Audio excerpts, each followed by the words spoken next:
guys! Kumusta na kayong lahat? Ito na naman ako, ang inyong lingkod, si Kuwatang.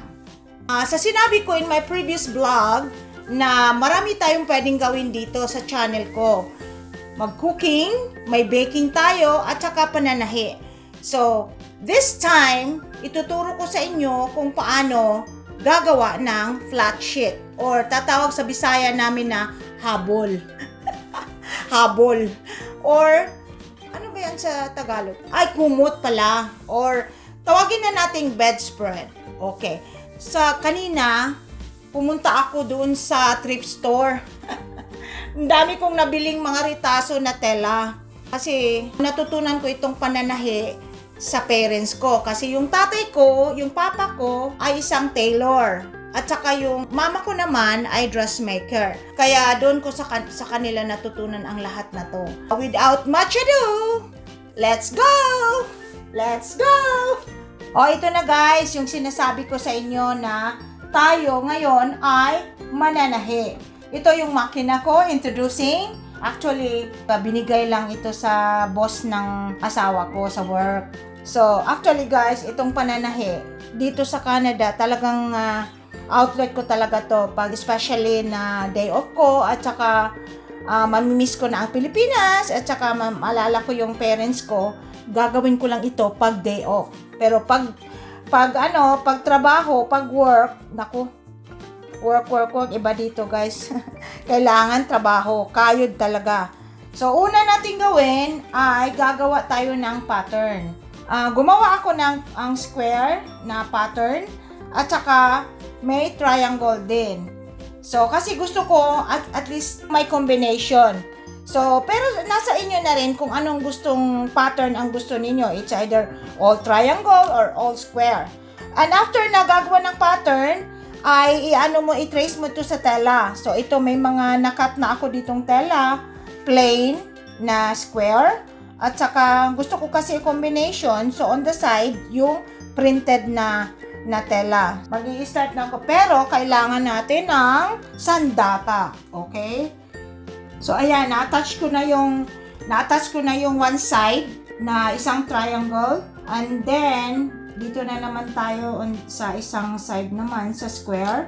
Guys, kung merong zigzagger yung makina mo, tapos ma-switch mo, very useful ang zigzag kasi maging para durable din yung pagtahi mo. Look at the back. And then single stitch and then may zigzagger ka. Single stitch ang gagamitin natin guys. Okay. So and then zigzagger na. I-zigzag mo na.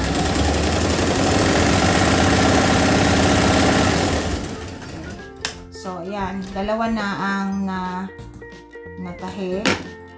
So ayan. Tingnan mo. Okay now. Ang third triangle na naman i-attach natin with single stitch na tayo.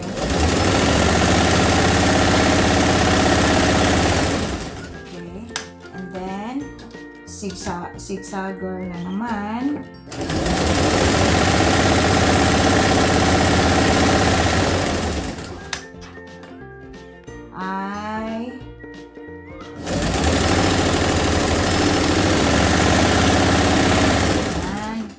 Sigsag ko muna guys ha.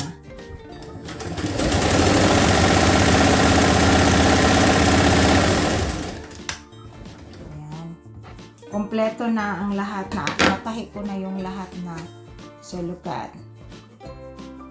So ayan. Na-attach na. Pero gusto ko kasing maging matibay itong habol natin, kumot natin. So on top of the lalagyan ko ng zigzag.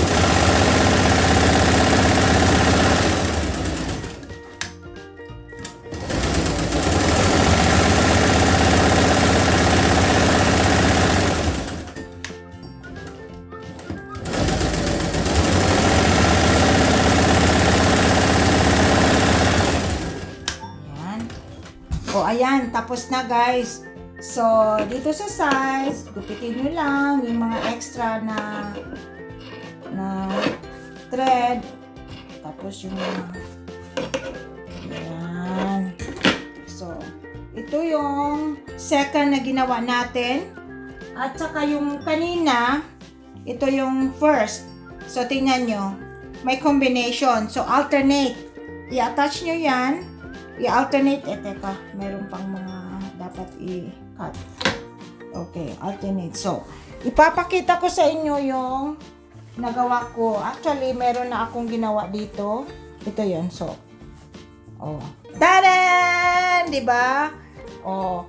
Nice, no? Okay. So, yan ang out sa square and then may triangle. Pero, kung gusto nyong simple lang talaga, pwede naman kasi very, yan ko, medyo complicated sa pagtatahi, no? Actually, meron na akong finished product dito. Ayan. Ayan, may kumot na, no? All squares lang talaga. Lahat squares. Pero, yun nga, ang kulay, depende na sa inyo kung ano yung gusto ninyong kulay. Gusto nyo something pink or girly or something green. So, nasa inyo na. Actually, tapos na talaga to. Ready na ako sa winter time. O, tsaka, and after that, kailangan mo namang liningan. Lagyan mo naman ang lining sa ilalim, sa likod. Para naman, pag gagamitin mo na, wow! Kaya, ito na guys. Ito na yung project natin. I hope na may natutunan kayo sa video natin ngayon. And also, I would like to say thank you to my son, Josh. Na kasi, kung wala siya guys, kasi siya yung cameraman ko. Kung wala siya guys, hindi nyo talaga ako makikita dito ngayon.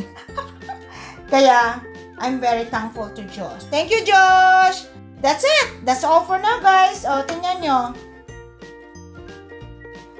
Kung may natutunan kayo sa video natin ngayon, don't forget to like, share, comment, and subscribe.